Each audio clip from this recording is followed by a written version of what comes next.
तर रत्नागिरी जिल्ह्यात पावसानं पुन्हा एकदा जोर पकडलाय। काल रात्रीपासूनच जिल्ह्यातील सर्व ठिकाणी पाऊस पडतोय। पश्चिम किनारपट्टीवर कमी दाबाचा पट्टा तयार झाल्यामुळे कोकणात पुढचे काही दिवस हे पावसाचे असणार आहेत। याचा आढावा घेतला आमच्या प्रतिनिधींनी। रत्नागिरी जिल्ह्यात पावसाच्या कोसळधारा पाहायला मिळत आहेत।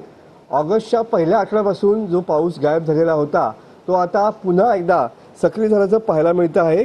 रात्रीपासून किनारपट्टी भागात मुसळधार पाऊस या ठिकाणी पाहायला मिळतोय। पश्चिम किनारपट्टीवरती कमी दाबाचं क्षेत्र निर्माण झालेलं आहे, त्याचा परिणाम कोकणात पुढील 3 दिवस जाणवणार आहे। पावसाचा जोर पुढच्या 2 ते 3 दिवसांमध्ये या ठिकाणी वाढण्याची शक्यता आहे।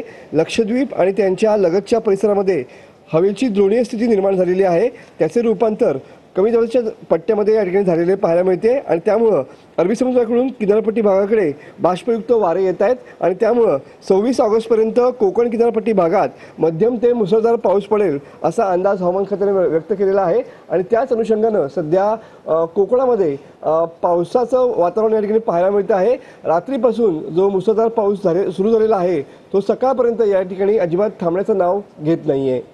मनोज देले, TV9 मराठी, रत्नागिरी।